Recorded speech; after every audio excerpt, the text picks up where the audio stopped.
बाके बिहारी से जितना प्यार संत हरिदास जी करते थे, क्या बाके बिहारी भी उनसे उतना ही प्यार करते थे? ये कमाल का किस्सा है, सुनाता हूं आपको। नमस्कार दोस्तों, मैं हूं अनुज शर्मा। ये किस्सा है उस समय का जब संत हरिदास जी होते थे। उस समय अकबर जो है वो यहाँ राजा होते थे हिंदुस्तान में।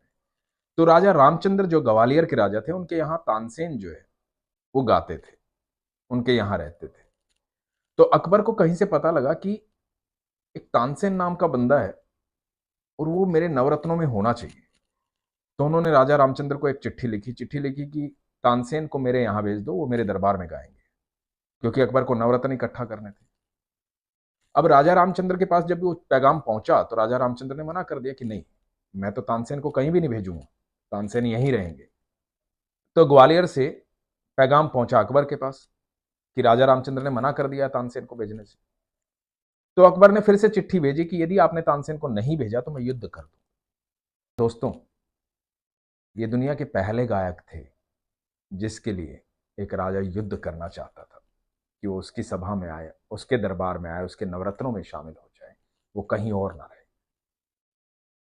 तो तानसेन ने राजा रामचंद्र को कहा कि युद्ध करने की आवश्यकता नहीं है, देखो मैं एक कलाकार हूं और मेरी कोई सीमाएं नहीं है, कोई देश नहीं है,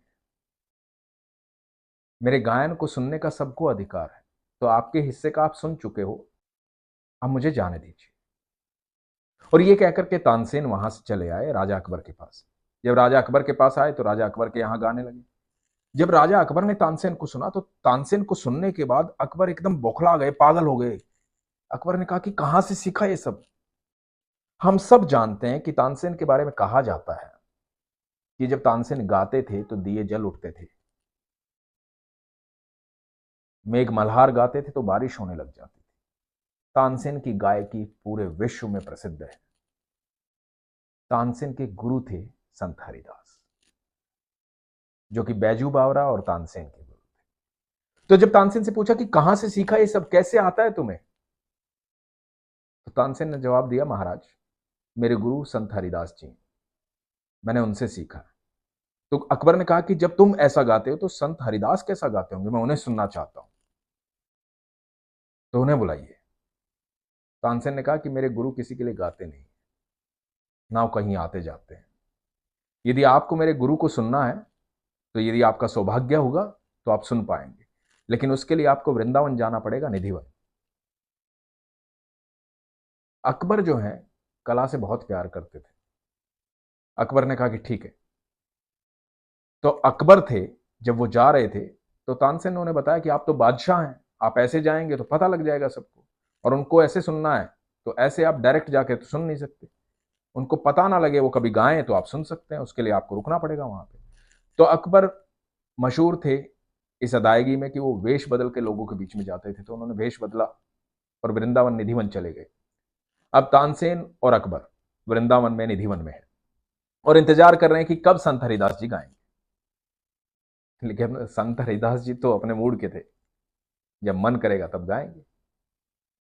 तो हुआ यूं कि कई दिन हो गए संत हरिदास जी ने गाया ही नहीं। एक दिन संत हरिदास जी लेटे हुए थे और एकदम से उठे और तानसेन को बोले कि तानसेन, लल्ला को नींद नहीं आ रही, कोई राग छेड़ दे, कुछ सुना दे, लल्ला कुछ सुनना चाहते हैं। राधा रानी कह रही है कि लल्ला सो नहीं पा रहे। बात हो रही थी भगवान कृष्ण की, बाके बिहारी की। आप सोचिए कि बाके बिहारी संत हरिदास जी के गायन को सुनकर ही निंद्रा में जाते थे। तो ऐसा कहा जाता है कि निधिवन में आज भी भगवान श्री कृष्ण आज भी रासलीला के लिए आते हैं। संत हरिदास जी उन्हें दिन रात सुनाते थे। उनकी गायकी से ऐसा लगाव था कृष्ण को कि कृष्ण निधिवन में आज भी आते हैं। तो जब हरिदास जी ने कहा कि तानसेन कोई राग छेड़ दे, लल्ला को नींद नहीं आ रही, कृष्ण को नींद नहीं आ रही। अब ये संबंध था हरिदास जी का और कृष्ण का, इसे और कौन कैसे समझेगा। तो ठीक है, तानसेन को लगा कि यही मौका है, आज इस मौके पे कुछ ऐसा कर दूं जिससे अकबर भी सुन पाए गुरु जी को। तो तानसेन ने गलत राग छेड़ा और गलत राग ऐसा छेड़ा कि हरिदास जी ने कहा कि नहीं, ऐसे नहीं, इसको ऐसे गाते हैं। और जब हरिदास जी ने गाया, जिसका इंतजार वहां बाहर अकबर कर रहा था, इतने दिनों से। अकबर ने सुना तो अकबर भाव विभोर हो गया, अकबर पागल हो गया। उसने ऐसा कभी सुना ही नहीं था। और उसने क्या दोस्तों, आज तक इस दुनिया में किसी ने ऐसा कुछ सुना ही नहीं।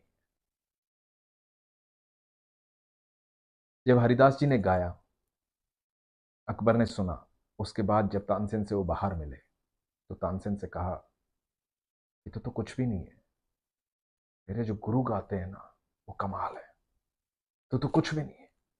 तो तानसेन ने, पता है दोस्तों क्या जवाब दिया? तानसेन ने कहा कि मैं कुछ भी कैसे हो सकता हूं, मैं इस धरती के बादशाह के लिए गाता हूं और मेरे गुरु जो है वो दुनिया के बादशाह के लिए गाते हैं, तो मैं उनके सामने कुछ भी कैसे हो सकता हूं। ऐसा अद्भुत जवाब था तानसेन का, एक शिष्य का अपने गुरु के प्रति। दोस्तों, हरिदास जी की इस प्रार्थना से, इस पूजा से, इस भक्ति से, इस भाव से, इस प्रेम से, जो आज विग्रह हम देखते हैं भगवान श्री कृष्ण का, बाके बिहारी जी ने हम कहते हैं, जो नामकरण भी हरिदास जी के द्वारा किया गया, वही है बाके बिहारी। इस प्रेम से, इस गायन से वो अवतरित हुए थे, वो विग्रह अवतरित हुआ था, वो बाके बिहारी हमारे बीच में आए थे। आज हम जो उनकी भक्ति थी, उनका प्रेम था, उसके प्रति, उसके प्रति भाव रखते हुए, उसके प्रति प्रेम रखते हुए कृष्ण ने अपने दर्शन दिए बाके बिहारी के रूप में।